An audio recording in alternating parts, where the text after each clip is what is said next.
Recently I did a video on this Nikon ZT-108 mini TTL flash. And I showed how I used this flash on a bracket for close-up and macro photography. And I explained in that video that I will be doing a video in the future showing exactly how I set this bracket up and the components that were used for it. So basically there's three parts. One is this old strobo frame flash bracket that I used to use when I shot a lot of film. It attaches to the bottom of the camera. Okay, you mount the flash on top using the second part of this, an SC-28 Nikon off camera shoe cord. Now this is of course for the Nikon. It works allowing you to use TTL flash off camera.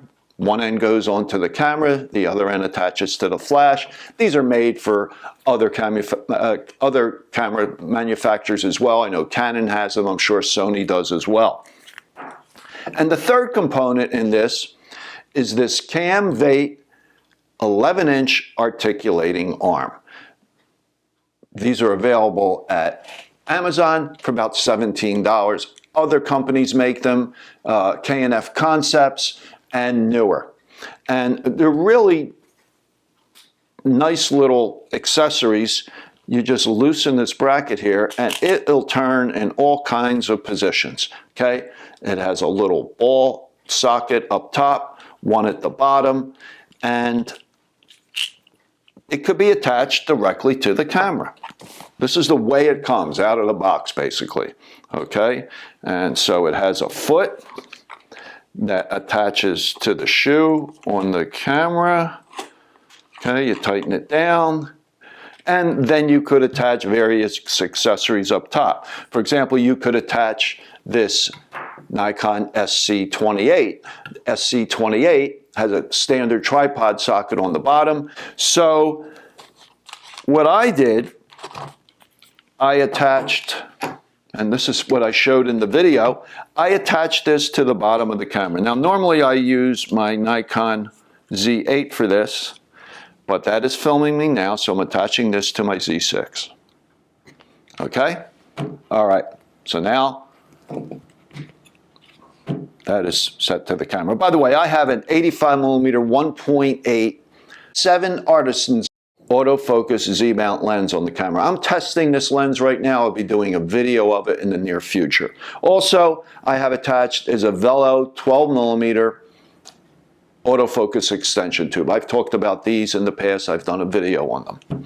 All right. So the next step is to attach this arm, let's get the camera out of the way so we can see, to the off-camera shoe cord. I'm just going to screw it in to the bottom of the cord. Flash will then mount on top. Okay, but first thing we're going to do is we're going to mount this to the bracket. Now, this is the way the bracket comes, as I explained. I'm going to take off this foot, all right? Because I don't need the foot. And I'm going to unscrew this part here. This part here basically has a female thread at one end and a female at the other.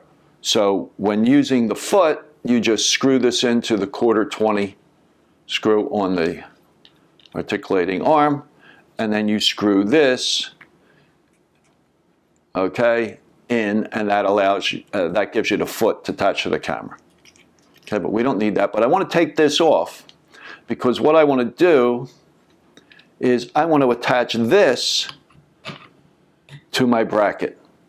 Okay, in the bracket there's a little hole in the top that normally you would attach your off-camera shoe cord or directly attach a flash or other accessory. So I'm just going to put that in and then just screw this in.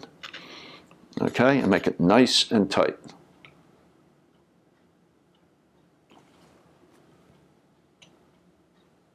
All right, now I'm going to take the other end of this. This is the end of the SC-23 that attaches to the camera. I'm just going to wrap the cord around. This will extend about 3 feet. So you could use this with the flash, you know, have one hand on the camera and then hold the flash out.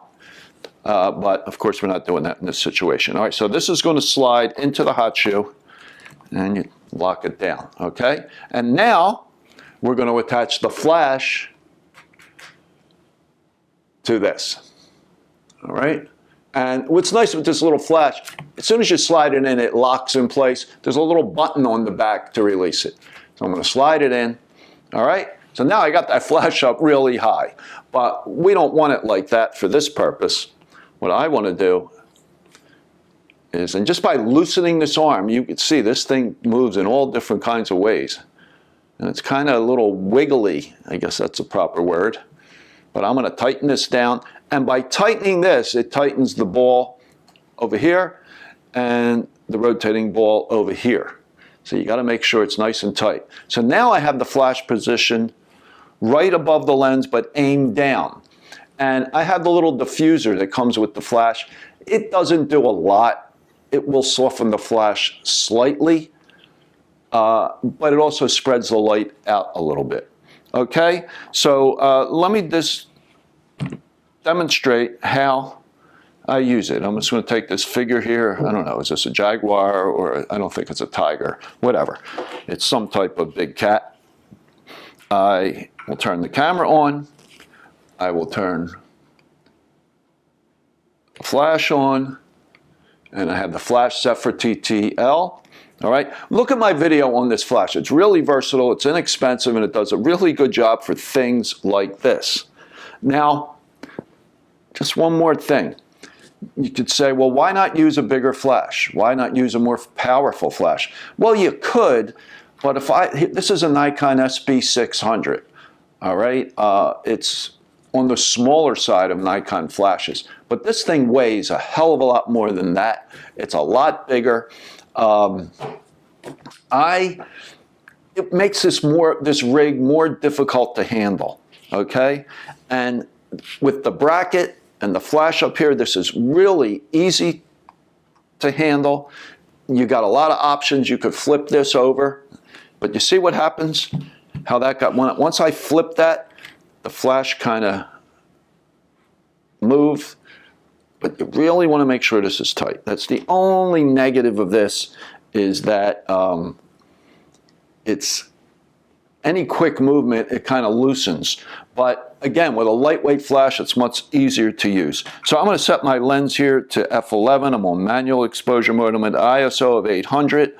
And we're going to, instead of putting it straight down, I'm just going to loosen this a little bit and turn the flash a little bit to the left. Let's loosen this a little more.